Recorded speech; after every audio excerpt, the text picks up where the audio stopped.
Thank you very much, Senator. On behalf of the chair, I'll recognize myself. Senator Loeffler, it's great to see you. Thank you for being willing to do this job. As you and I discussed when we met in my office, I loved serving with you. You were a terrific senator, and I'm just so glad that you're willing to do this job. It's going to be a great, great service to our country.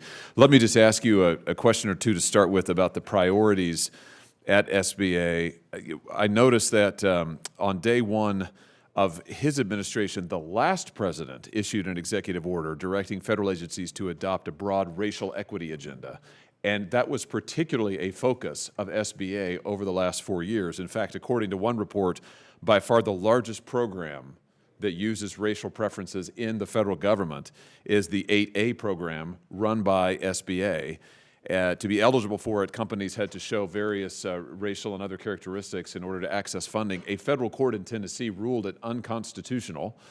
Another federal court struck down a similar requirement, also administered by SBA, the Restaurant Revitalization Fund. Here's my question to you. President Trump has now, thankfully, with his own executive order, said we're going to put a stop to these DEI programs. How do you see implementing that at SBA, and will you get SBA refocused on actually helping small businesses, no matter who the owner is, no matter where they are? There'll be no tipping of the scales in order to fit some bureaucrat's agenda. We're going to help those in need, get them stood up. We're going to execute on the mission of SBA. Tell us what you'll do about that. Senator, thank you.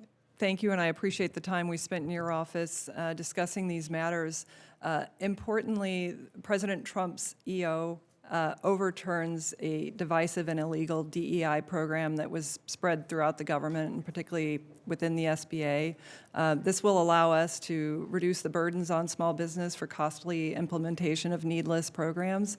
But moreover, I think the best way we can serve small businesses is making SBA lending available to all who qualify, as opposed to picking winners and losers and pitting Americans against one another. So you have my full commitment that we will root that out and make sure that it is broadly available to all who qualify. That's a fantastic answer. I'm glad to hear it. And let me just ask you about another priority. While the last administration's Small Business Administration was focused on this DEI agenda, what it was not doing was helping people in rural areas of the country, like most of my state. In FY24, just to take one example, SBA made 103,000 loans. Only 12,000 of those went to rural businesses. That's just over 12%. Of SBA's $56 billion in capital last fiscal year, only $6 billion went to rural businesses. That's just 11%. There, you want to talk about inequity. There's an imbalance between urban and rural. And listen, we've got urban centers in my state as well. I'm all for small businesses in urban centers getting what they qualify for. But would you agree with me that our small businesses in rural America are extremely important? They are often the lifeblood of our communities, like the small town where I grew up, 4,000 people, relies on small businesses. What will you do to make sure that small business in rural America is a priority, that they're getting access to the funds that they qualify for, and we're doing everything we can to help these small businesses revitalize these communities? Well, Senator, not only do I agree with you, I've lived it. I was raised in a family of fourth-generation small business. My nearest town had 600 people in it, and my high school had 8 small towns. Many of my fellow students' parents were small business owners. I saw the hard work that they did, the complexity of dealing with increased federal regulation even back then, and we have to ensure that small businesses in rural communities are getting the support they need.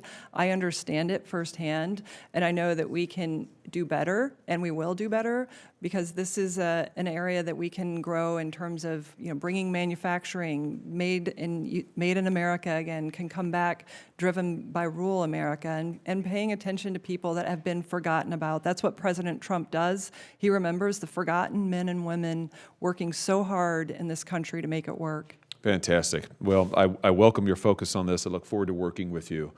Let me ask you just about fraud and waste and abuse, and you've talked about this some. I think your answers have been very heartening. You remember, in fact, you've referenced it at the height of the pandemic, Congress enacted the so-called CARES Act to provide very necessary relief to millions of Americans. We also, at the same time, created, however, a special inspector general to monitor any fraud and abuse in that program. Now, for reasons that continue to elude me, the last administration, the last president, when he came to office, almost immediately limited the remit of this special inspector general, then tried to effectively defund it. And now we find out hundreds of billions of dollars were wasted or fraudulently dispersed or not properly paid back under these programs. Would you agree with me that we need the Special Inspector General, SIGPER? We need that office to be properly funded. We need it to be given the jurisdictional authority that it deserves. Senator Ernst has a bill to make sure that SIGPER gets that jurisdictional authority. Would you support that? And can you talk to us about the need to be rooting out fraud and abuse and corruption?